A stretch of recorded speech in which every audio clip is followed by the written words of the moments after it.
Hello everyone, thanks for tuning into my 5th Summer 2025 update from GavsWeatherVids. So here we go again, we've got more summer data for, in fact, got a bumper crop of summer data this week. We're doing March to summer data, and as I said, got a lot of analogues to get through for you, a lot of data to go through. We're doing 3 sets, unusually so this week. More about that in a second, but just to say that if you're enjoying the content on the channel at the moment, please you like, share and subscribe, and thank you so much everyone for doing that for GavsWeatherVids. Thank you so much, Thank you so to Richard for our wonderful summer updates gift. I love it. The cops have come for Gav for crimes against weather forecasting. Thank you so much, Rich.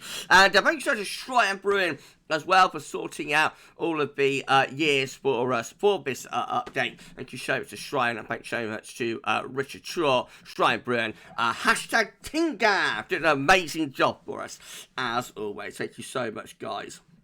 We released 6 AM forecast, by the way. It's the first video up today. We're going to be live at 6 PM or 6:30. I'll let everybody know on the socials later what time the live stream started, but it'll be between 6 and 7, but we're live anyway today. I say, please like, share, subscribe. Thank you so everyone for doing that. Right, I say, we're doing March to summer data. So, we're going to start off with Central England temperature.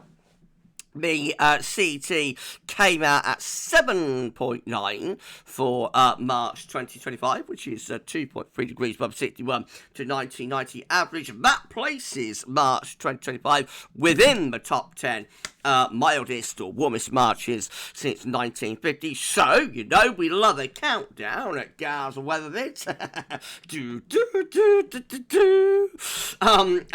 So, very simply, we're going to be looking at summers following Marches, or summers following the top 10 warmest Marches for the central temperature back to 1950. Here we go then. Well, at number 10, we've got 2025. So, we've already got the question marks, questions to answer, questions. We've already got questions to answer, well, what will summer 2025 have in store? That's what we're trying to find out. And on the 1st of June, we'll be releasing our summer forecast. All of these updates are building up to that. So, yes, you'll find out what we're forecasting for summer 2025, and we'll answer those questions hopefully on the first day of June. Right, well, at number 9, we've got 2022. Now, it's a classic hot summer following the 9th warmest March for CET. High pressure from the Atlantic into Europe as well. Low pressure pinned in around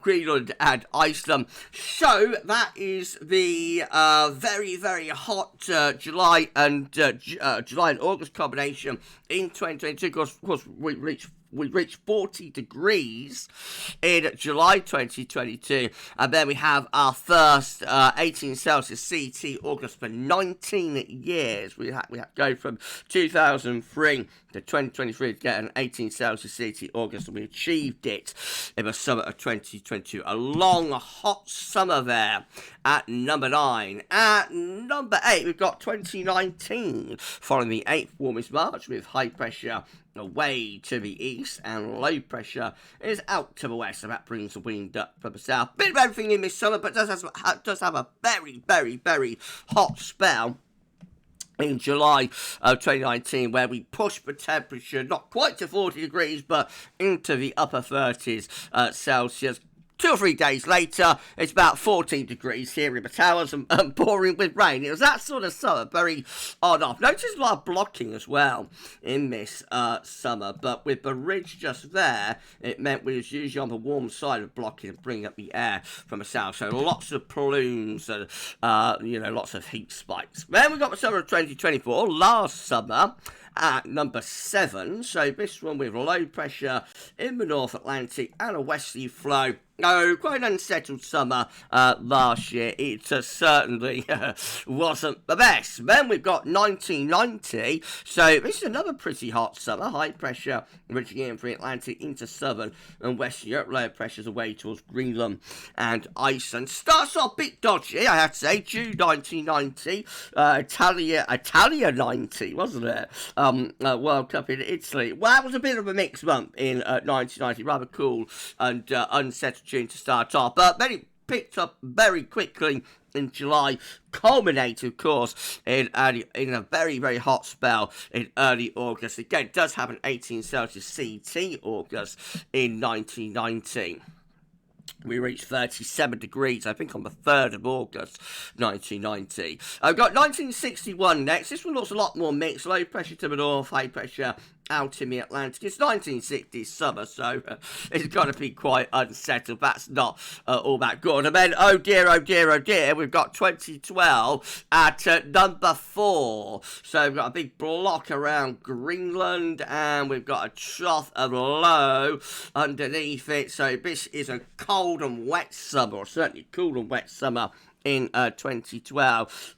Almost up there with 2007, perhaps not quite as atrocious as 2007, but not much in it. That's a really bad summer at number 4. At number 3, we've got 1997. This one has low pressure to the south, and it has strong high pressure over Scandinavia. This one gets better as it goes along. So it starts off with a cool and wet June, picks up in July, and has a really hot August with a 19 Celsius CT, I think, in August 1997.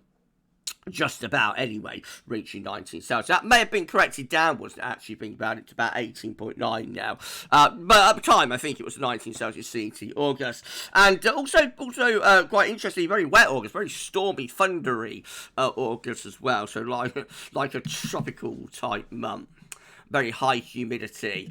Number 2, we've got 2017. This one has low pressure to the north, high pressure to the south, winds coming in from the west. This is a classic front-loaded summer. Driest, warmest, hottest weather this summer is early on in June, and then it gradually deteriorates with a pretty cool and wet August in 2017. And then at number 1, the top 10, or the top warmest, number 1 warmest March for the top 10 warmest March was 1957. The summer of 1957 looks like that. A ridge in the Atlantic. Low pressure is to north and east, and that brings the wind in from a northerly direction. Again, that's a front-loaded summer, I think. Has the warmest, driest weather in June, and then gradually goes down the tube with a pretty cool and wet August-September combination. Right, let's put all that together then, and this is how all Junes combined are looking following the top 10 warmest Marches. And it's an unsettled signal for Junes with low pressure through the west of Europe, so obviously looks very mixed. All Julys combined look like that. So more of anticyclonic influences in the July, higher pressure out to the west, low pressure away to the east. You could see that after an unsettled June is generally more of a settling down type month. And then all August combined looks the best of it. Low pressure gets pushed up towards Greenland and Iceland. Heights are strengthening to our south and east. Certainly from the south, that could bring a lot of dry, potentially very warm, even hot weather. And you know, as these high pressures sort of break eastwards, we could bring up southerly winds and get plumes of things going during those August. So definitely an improving picture for most of both summers. But remember, there will be years that are deviating. So, sorry, everyone, deviating on that. 2017, for example, had the coolest, wettest weather in August that summer. So, there will be years that deviate, do things differently. But overall, it's an improving picture for most of those summers, turning drier and warmer as they go along. And all summers combined look like that. So overall, it's a mixed picture. That's primarily down to what's happening in the dunes, but we get lots of low pressure in the North Atlantic there, through the north and west of Europe, with all summers combined following the top 10 warmest Marches. Again, I think that is particularly down to dunes, though, that are skewering that signal quite a bit. Right, so that's the first set done, but we're going to go straight on to our second set, which is going to be England and Wales precipitation. So, not only was it a top 10 warmest March for the CT, it was also a top 10 driest March for England and Wales precipitation. We actually only had 17.0 millimetres of rain during March 2025, which was just 26% of the average. Look how this blue line here, which is March 2025's precipitation, just flat lines really towards the bottom. Not the driest. The driest is that blue line just there, but you know it's up there really with the driest anomaly and well below average, which is this black line. Look how far below the wettest March it is up there. Oh, very simply, we're going to do another countdown. This time we are looking at the top 10. We're looking at summer's following the top 10 driest Marches, I should say. And at number 10, check this one out. Oh dear, oh dear, oh dear. We've got one of the worst summers of the 20th century. It's 1956. You see why one of the worst summers of the 20th century about low pressure across the north and the west. Well, basically covering the whole of Europe, isn't it? And a ridge out in the Atlantic. Particularly bad August, particularly cold and wet August there, following that number 10 driest March at England Wales precipitation. Number 9, oh dear, it's back again. It's 2012. Low pressure through the northwest Europe in combination with high pressure blocking towards Greenland. So we won't dwell on that too long. We'll move on to 1953 at number 8. This also looks like quite an unsettled summer with low pressure through those northern and western parts of Europe. Number 7, we got 1997. Back again, low pressure to the south, but with that Scandinavian high bringing those easy winds. They get increasingly hot as the summer goes along with a really hot but also thundery August. We've got 1993, so this will be a trough of low pressure at number 6 and high pressure out to the west. This is a front load summer. Starts quite nice in May and June, and then it all flips around. And it's very strange because it all flips around after one specific day, which I think is the 8th of July, 1993. A cold front sweeps southwards, brings a band of torrential rain southwards with it, and then once that cold front clears through, the temperature through the rest of summer never really recovers.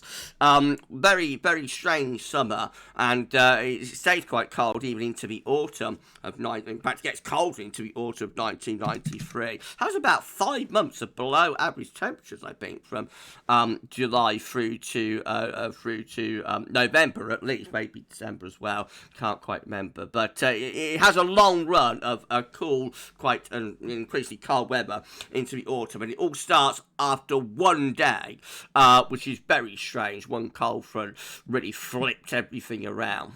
Number 5, we got 1973, sorry, I should say. This looks like it should be quite a nice summer, but I don't know much about this one, to be honest. High pressure just in from the Atlantic. So I would imagine it's quite a dry summer, but I don't think it was overly hot. It's not remembered as one of those classic 1970s hot summers that we had in the middle of the decade. We've got 1990 back again. So again, this one with high pressure to the south, low pressures away to the north. Starts off rather dodgy, cool and mixed in June, but does get very hot later on in the summer. 2011 is in next at number 3 with high pressure in the Atlantic going up towards Greenland, and a trough is underneath it. That looks like it should be a very cold and wet summer. It does have a lot of unsettled weather, but it's perhaps not quite as unsettled as you might think looking at the analogue. But overall, it is a pretty bored summer, and it does follow a very dry and really very warm April as well. Interesting. Number 2, the questions are back. So yes, the second driest summer second driest March, I should say, for England, Wales precipitation was in 2025, and so again we've got the questions to answer. What will summer 2025 have in store? And then the driest March at England Wales precipitation at number 1 is 1961. That's back again, and it has low pressure to the north, high pressure. Sorry again, if we've got a bit of hay fever. High pressure's out to the west, and winds and jet stream coming in a little bit like that, rather midsummer in 1961. Notice quite a bit of an overlap between the two sets of analogues, but different with the driest set compared to the warmest set. We don't have the hot years, but we saw with those warm top 10 warmest marches with the top 10 driest. Anyway, put it all together. This is how all Junes combined look following the top 10 driest marches, and it's an unsettled signal with lots of low pressure in control for the Junes. All Julys, oh dear, look at that. High pressure over to the East Country, low pressure over to the East Country, should say high pressure out to West. Winds coming in from that north to northeasterly direction. Goodness gracious me. And all August looking like this. Low pressure again, really in control. There's some sort of ridge down here maybe, so August might be the best of it.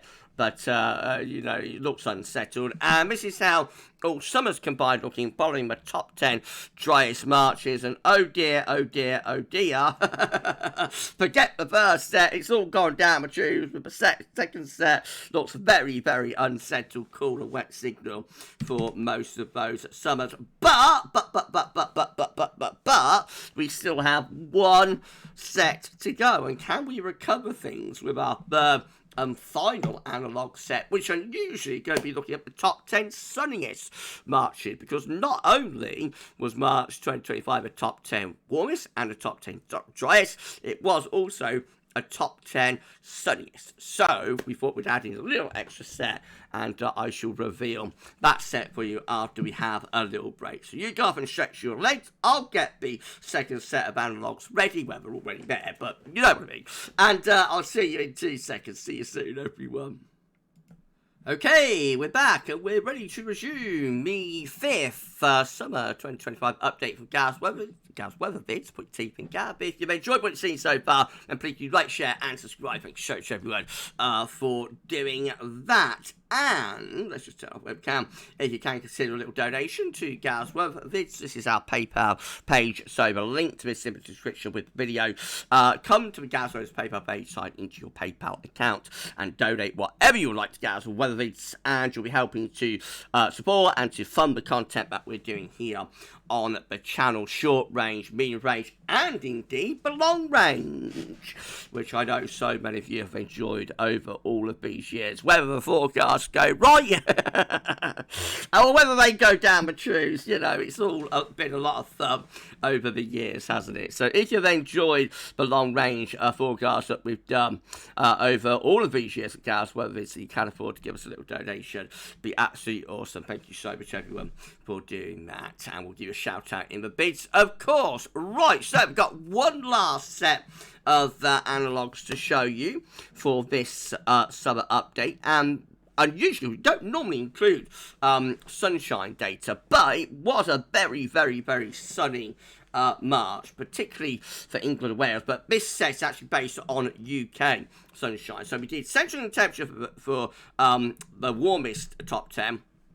We did, just so everybody knows what we're doing, you know, we're open and above board about everything, transparent. So for the warmest top 10 marches, we did the central temperature. For the driest, the top 10 driest marches, we did England Wales precipitation, and then for this final set, we're doing the top 10 sunniest marches for the UK. But it's particularly sunny down across England and Wales. Some parts of east and south east England had over 170% of their average. More widely across England and Wales have 150 to 170% of average. However, poor old Western Scotland, check that out, with a below average sunshine of about 90 to 70% of average. Most of Scotland, Northern Ireland, though, coming out about 110 to 130% of average. It gets sunnier over the further south you go. It was a top 10 sunniest March. So for the last set, let's have a look then. We're going to begin at number 10.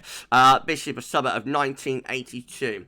So these are summers following the top 10 sunniest marches for the UK. 1982 has a very wet June, I think, in 1982. But overall, it gets better as summer goes along. It does have some drier and warmer weather later on. We've got the summer of 1995 showing up next. This is a classic long, hot summer.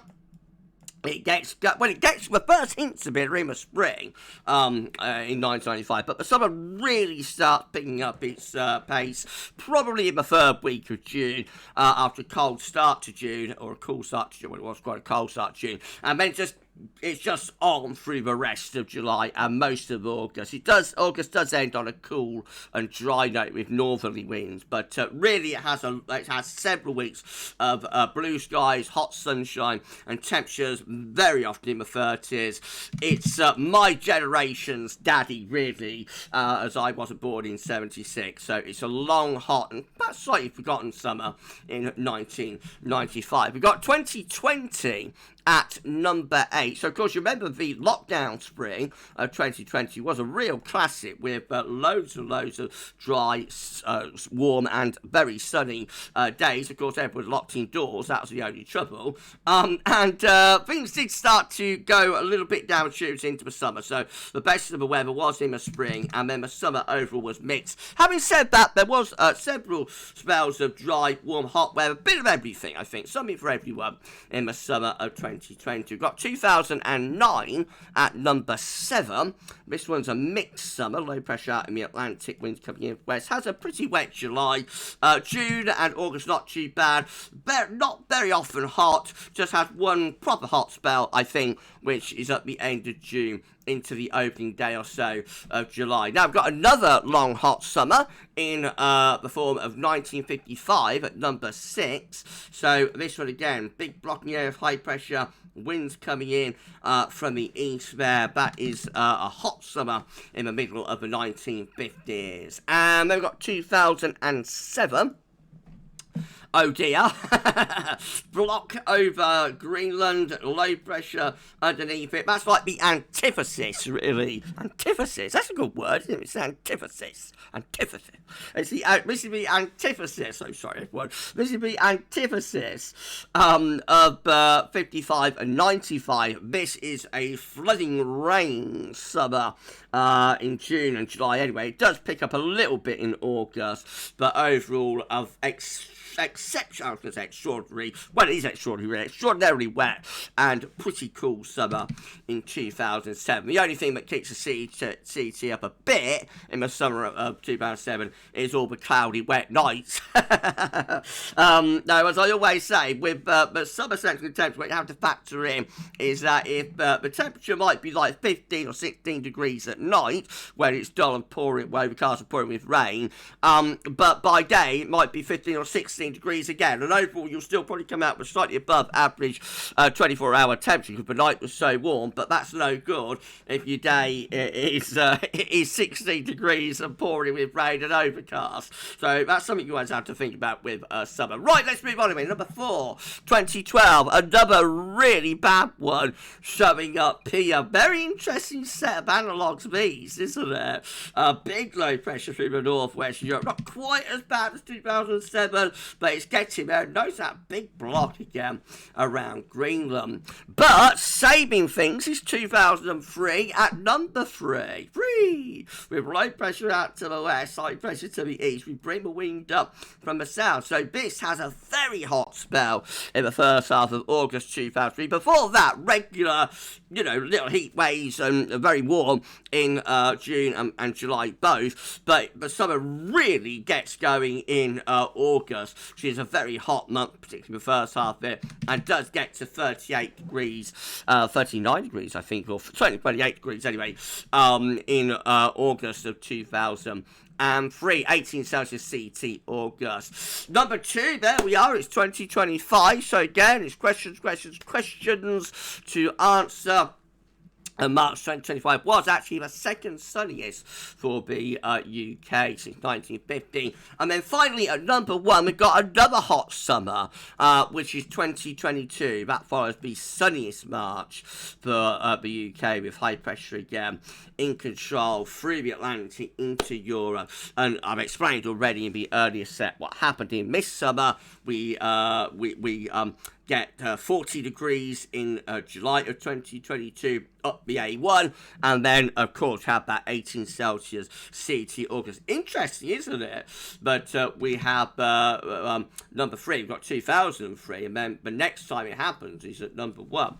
So quite interesting how that came out.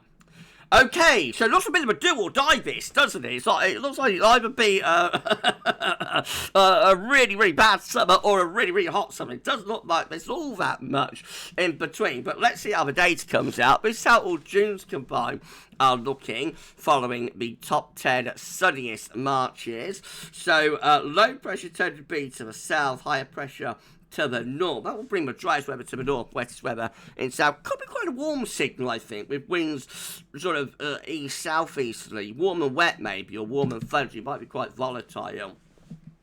All July combined looking a lot better, much more of an anti-cyclonic signal in the Julys. And then look at all August, though. This is how all August combined are looking following the top 10 sunniest Marches. And a big area of high pressure is set right over top of the UK. So that looks like overall we favour a pretty good August, doesn't it? With a lot of dry and hot weather. Bear in mind there are deviations. 2012 wasn't up to much. 2007 wasn't really up to much either, but we do have the classics of 1995, 2022, 2023, 1955 in the mix as well. So maybe we're in for another hot August. Who knows? And then this is how all summers combined look. And it doesn't look too bad, actually. All summers combined from the top 10 sunniest Marches. If you want a warm / very warm or hot and dry summer, overall, we've got high pressure in control and in the ascendancy for most of those summers. Keep in mind, we do have the dreaded summers of 2012 and 2007 in the mix, though. So it's a bit of a do or die, but to be honest, that's a pretty decent summer analogue. We shall see. Right, we're done. If you've enjoyed the video, please give you a like, share, and subscribe. Thank you so much, everyone, for doing that. And why not drop a comment and let us know what you think about this and all of our videos and content. Don't forget to tell your friends about GavsWeatherVids. Get them to subscribe too. Thank you so much, everyone, for doing that for us. And again, if you could consider a little donation, that'd be absolutely awesome via our PayPal page. Okay, so what do you think about that? Let me know in the live a little bit later on. If you're around the channel 6:30ish, then please let me know in the live stream or in the live chat on the live stream what you thought about this 5th summer update. We're going to have more summer data for you next week, same time, same place. We have our 6th update, and of course these updates are building up the picture week by week, as I say, to the summer forecast, which is going to be released at GavsWeatherVids on Sunday the 1st of June. Thank you so much to Richard Shaw, and thanks so much to Shrine Bryn for, the gift for Rich and getting the years together for us. For Shrine, thank you so much to Shrine and to Rich, hashtag Team Gav, doing an awesome job for us as well. And hello to Terry, thank you so much to Terry Scully, also working away for us in the background. So we could be live a little bit later on with your 10 to 14 day, and also with some long range. I shall see you a little bit later for that. For the epic bumper edition of the 5th summer 2025 update from GavsWeatherVids. That's all now, and thanks for watching.